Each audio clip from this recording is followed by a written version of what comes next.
할렐루야. 오늘도 말씀하시는 주님 안에서 살아갈 힘과 나아갈 길을 찾으시는 우리가 되기를 축복합니다.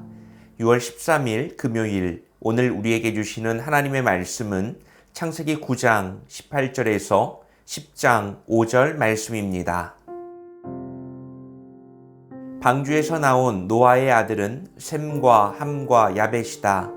함은 가나안의 조상이 되었다. 이 세 사람이 노아의 아들인데 이들에게서 인류가 나와서 온 땅 위에 퍼져나갔다. 노아는 처음으로 밭을 가는 사람이 되어서 포도나무를 심었다. 한 번은 노아가 포도주를 마시고 취하여 자기 장막 안에서 아무것도 덮지 않고 벌거벗은 채로 누워 있었다. 가나안의 조상 함이 그만 자기 아버지의 벌거벗은 몸을 보았다. 그는 바깥으로 나가서 두 형들에게 알렸다. 셈과 야벳은 겉옷을 가지고 가서 둘이서 그것을 어깨에 걸치고 뒷걸음질 들어가서 아버지의 벌거벗은 몸을 덮어드렸다. 그들은 아버지의 벌거벗은 몸을 보지 않으려고 얼굴을 돌렸다. 노아는 술에서 깨어난 뒤에 작은 아들이 자기에게 한 일을 알고서 이렇게 말하였다. 가나안은 저주를 받을 것이다. 가장 천한 종이 되어서 저의 형제들을 섬길 것이다. 그는 또 말하였다. 셈의 주 하나님은 찬양받으실 분이시다.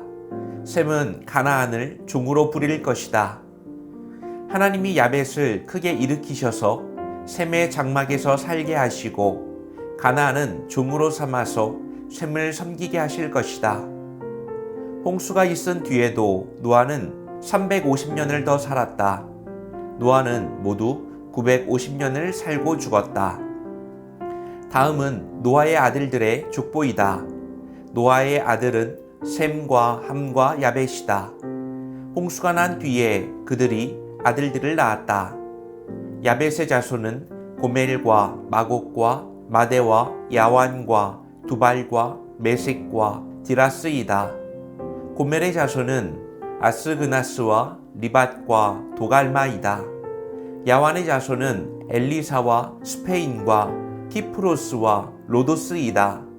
이들에게서 바닷가 백성들이 지역과 언어와 종족과 부족을 따라서 저마다 갈라져 나갔다. 자, 홍수가 끝나고 노아의 가족은 새로운 삶을 시작했습니다. 하나님이 다시 생명을 시작하게 하신 그 땅에서 노아는 농사를 시작했고요. 포도나무를 심었습니다. 하지만 문제는 바로 거기에서 시작되죠. 노아가 포도주에 취해서 벌거벗은 채로 장막 안에서 잠들어 버린 것입니다. 옷 벗고 잠든 게 뭐가 문제일까요? 말씀은 노아가 보여주는 나태함 혹은 연약한 모습을 드러내고 있는 겁니다. 원래 에덴에서는 벌거벗은 것이 자연스러운 기본값이었습니다. 그러나 이제는 달라졌죠. 벗은 몸이 치부가 되는 세상이 왔습니다. 자, 여기에서 세 아들의 반응이 나누어지는데요. 함은 아버지의 벌거벗은 모습을 보고서 형제들에게 그대로 이야기합니다. 잘못을 드러내었고 조롱거리로 삼는 거죠. 반면에 셈과 야벳은 아버지의 잘못을 감추어 주기 위해서 뒷걸음질 치면서 얼굴을 돌리고 조심스럽게 겉옷을 들고 가서 덮어주었습니다. 둘은 아버지의 연약함을 조롱하지 않았고 존중하며 보호했습니다.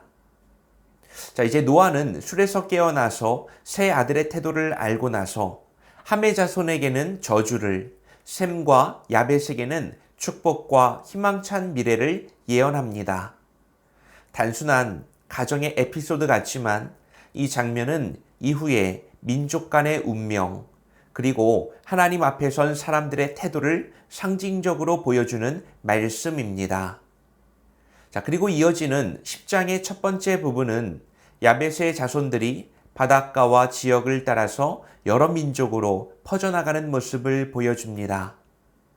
노아의 세 아들을 통해서 인류가 다시 이 땅에 퍼져나가고 하나님은 심판 이후에도 생명의 확장을 멈추지 않으십니다. 그리고 이 가정의 이야기는 세상을 경영하시는 하나님의 방법을 보여주고 있다는 것이죠.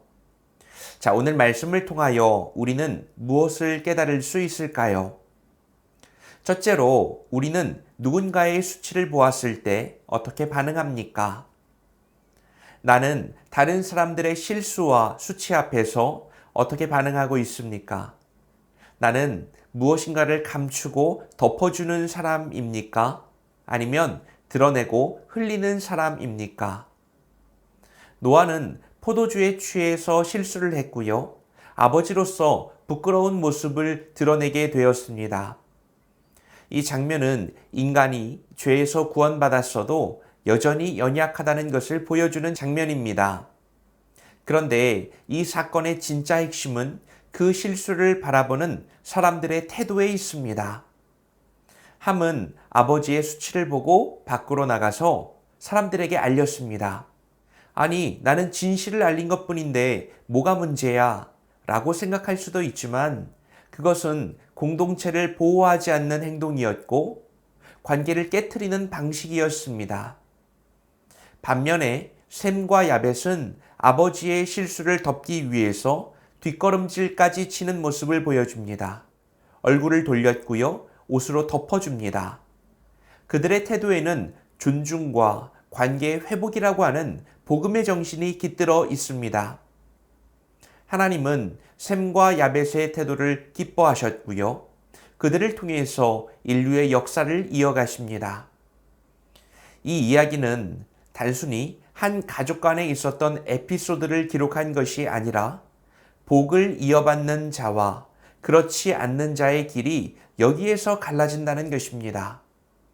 하나님은 노아를 통해서 새로운 인류를 세상에 펼쳐가실 때에 관계를 소중하게 여기고 공동체를 세우는 사람을 통해서 복을 흘려보내신다는 사실이죠. 이 말씀 앞에서 내 모습을 돌아볼 수 있기 원해요. 혹시 나는 누군가의 연약함을 보았을 때 그를 다시 세우기보다 넘어뜨리는 말과 태도를 보이고 있지는 않은가?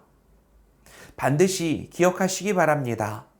덮어주는 태도 속에 하나님은 공동체를 회복시키시고 그를 통해 새로운 일을 펼쳐 가십니다. 자, 둘째로, 나는 하나님이 사용하실 수 있는 통로인가요? 오늘 말씀은 노아의 세 아들 셈, 함, 야벳 이 세 사람에게서 온 인류가 퍼져나갔다고 말씀은 전하고 있습니다. 하나님은 노아를 통해서 새로운 인류의 시작을 준비하셨고 그 자녀들을 통해서 세상으로 복을 확장해 가십니다. 하지만 복은 단순히 혈통으로만 이어지지 않습니다. 당연한 것은 없다는 거예요. 복은 하나님이 기뻐하시는 태도를 통해서 흘러갑니다. 셈은 하나님께 찬송받는 자로, 야벳은 그 장막에 거하는 자로 축복을 받았습니다. 반면에 함의 후손 가나안은 종의 위치에 놓여지게 되죠. 자, 하나님은 누구를 쓰시는가? 그 마음과 태도가 하나님의 성품을 반영하는 사람입니다. 하나님의 마음으로 준비된 사람입니다. 나는 지금 하나님의 복이 흘러갈 수 있는 마음의 준비가 되어 있나요? 내 일상에서 말과 행동 속에서 관계 맺는 태도 속에서 하나님의 복이 세상 가운데 흘러갈 수 있는 그런 자세가 되어 있습니까? 하나님은 오늘도 복을 흐르게 하시되 흘러갈 만한 그릇을 통해서 일하십니다. 우리가 복을 소유하는 것이 아니라 복을 맡아 흘려보낼 수 있는 자들이 되기를 결단해야 합니다. 노아의 세 아들처럼 지금도 하나님은 우리 각 사람을 통해서 인류를 다시 세워가고 계십니다. 하나님의 경륜이죠. 우리도 말씀과 기도로 주님이 사용하실 만한 그릇이 되도록 준비되어야겠습니다. 오늘 말씀을 통해서 우리는 어떤 잘못이 있을 때 그 문제를 대하는 태도와 자세에 따라서 하나님의 복이 흘러갈 수도 있고요. 그 흐름이 중단되기도 하는 대단히 상징적인 장면을 보았습니다. 하나님이 쓰실 만한 사람은 공동체를 생각하고 관계의 소중함을 지키는 사람입니다. 단지 못 본 척하고 넘어가는 것이 아니라 문제가 더 멋진 도약의 사건이 되도록 노력하는 사람입니다. 오늘 우리의 삶이 그렇게 준비될 수 있으면 좋겠습니다. 오늘은 하나님이 허락하신 기회의 순간이자 축복의 날입니다. 기도하겠습니다. 사랑과 은혜가 풍성하신 하나님 아버지, 오늘도 말씀으로 새날을 열어주시니 감사합니다. 우리가 누군가의 연약함 앞에서 판단하는 사람이 아니라 덮어줄 수 있는 사람이 되기를 원합니다. 주님 주신 사랑을 간직하고 그 사랑이 공동체와 관계성 안에서 유익을 끼치고 서로를 세워주는 힘이 되도록 우리의 말과 행동을 사용하여 주옵소서. 오늘 우리의 하루가 하나님의 복이 흘러가는 통로가 되게 하시고 우리의 삶이 다음 세대에게도 생명의 길이 되게 하옵소서. 예수님의 이름으로 기도합니다. 아멘.